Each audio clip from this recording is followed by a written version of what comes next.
Okay, today I'm showing you how to disassemble this UV-3R Plus Baofeng radio station.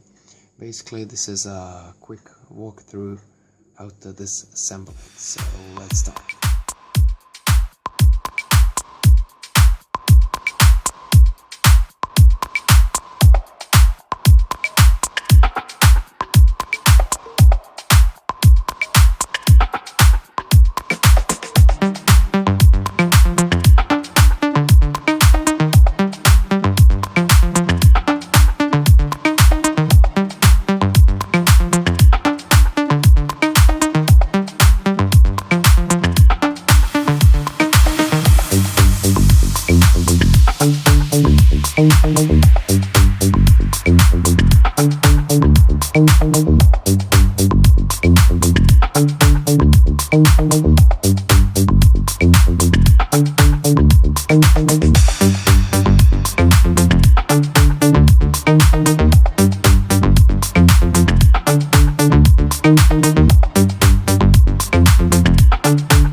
Now one important thing, you need to solder this to get this board off of this metal shielding.